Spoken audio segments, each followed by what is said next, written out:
Hora da Estrela, de Clarice Lispector.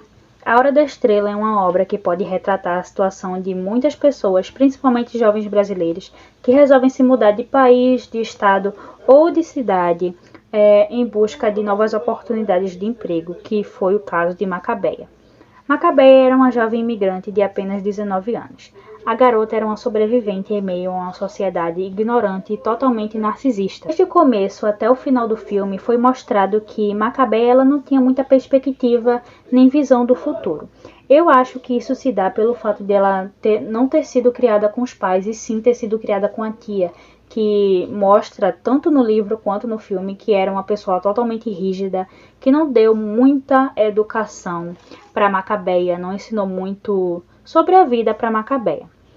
Por isso ela não teve a oportunidade de aprender sobre a vida e nem de expandir seus horizontes. Porém, ela sempre, todos os dias, ela estava com seu rádio, escutando as novidades do mundo, aprendendo novas palavras. E foi por isso e por outros casos também que ela era uma pessoa totalmente humilde e generosa.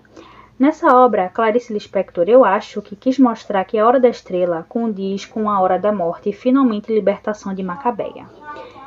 Ficou bem claro que, tanto no livro quanto no filme, o passado e o presente de Macabeia eram muito sofridos, e quando ela morre é como um símbolo, é como se ela se libertasse, como se todo aquele passado sofrido parasse de existir e finalmente ela tivesse encontrado o seu príncipe encantado. Macabeia sempre buscava a aprovação e perdão de seus amigos e companheiros, pois ela era uma jovem ingênua e sempre achava que estava errada por não conhecer muitas coisas sobre a vida.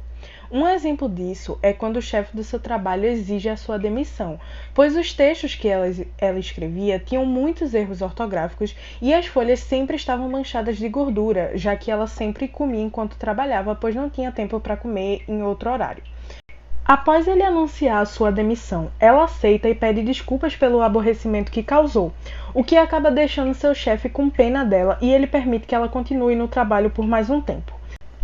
Ela também era facilmente manipulável. Quando ela começa a namorar Olímpico, ele sempre a tratava mal e gritava com ela, pois não tinha paciência para responder às perguntas que ela sempre fazia e ouvir as suas bobagens, como dizia ele. Mas apenas pelo mínimo de atenção que recebia, continuava com ele e sempre pedia desculpas por incomodá-lo, já que tinha medo de voltar a ser sozinha. Porém, Olímpico trocou ela por Glória, sua amiga de trabalho. Mas Macabeia não ficou com raiva. Após isso, Glória, com peso na consciência de ter roubado o namorado de Macabeia, convida Macabeia para um lanche e Macabeia aceita o convite. Lá, Glória lhe dá o conselho de procurar uma cartomante. E seguindo o conselho de sua amiga, Macabeia vai à cartomante, Madame Carlota, onde a cartomante ler o seu futuro fica muito emocionada, pois pela primeira vez ela pôde imaginar um futuro e ter esperança. Afinal, a cartomante lhe disse que iria se casar com um estrangeiro rico e que iria dar todo o amor que ela precisava.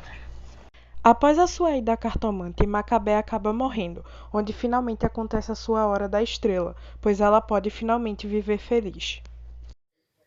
Após a morte de seus pais, Macabeia passou a ser criada pela tia, que era um pouco rígida e que não conversava com ela sobre acontecimentos do mundo.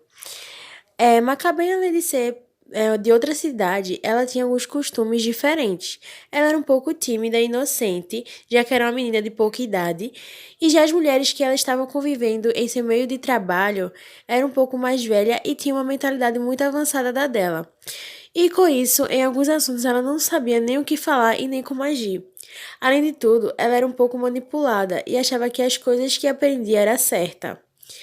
A única pessoa que ela tinha como fazer perguntas e se abrir um pouco era com seu namorado, o Olímpico. E na maioria das vezes ele não sabia o que falar e era muito ignorante com ela, fazendo com que a oprimisse em algumas situações e que a deixasse chateada. Diante de toda essa vida sofrida de Macabeia, a Hora da Estrela condiz com a morte dela e finalmente a libertação. Eu vou falar sobre algumas questões econômicas que podem ser retiradas do filme. Uma das cenas em que mais retratam sobre a questão da desigualdade social é a cena no qual Macabeia e a sua colega de trabalho, Glória, estão em um restaurante conversando. Então Macabeia pede o de sempre, que é o seu cachorro quente com refrigerante, que além de ser algo que ela gosta muito, é o que cabe no seu bolso, é o que ela consegue comprar com o dinheiro que ela tem. Então, Glória conversa com ela sobre ela estar muito magrinha e que ela deveria comer mais carne, parar de comer o cachorro-quente. Outras partes do filme que também retratam isso é sobre ela morar de aluguel em um quarto com mais 3 moças, que ela não tinha a privacidade que ela queria ter, porém era o que ela conseguia pagar com o salário que ela ganhava, que era bem pouco. Então também pode ser falado sobre o local no qual ela trabalhava, ganhando bem abaixo da média e sendo algo no qual ela não tinha intimidade, que era a datilografia. Ou seja, ela vivia errando as palavras, inclusive seu chefe vivia reclamando dos erros gramaticais dela. Porém, ela teve que aceitar esse trabalho para conseguir sobreviver. E a história de Macabé, ela mostra uma realidade de muitos imigrantes brasileiros, geralmente sendo nordestinos, que vão tentar a sua vida no sudeste do país por terem mais oportunidades de trabalho para ter uma vida melhor, mas nem sempre é o que acontece. Muitos sofrem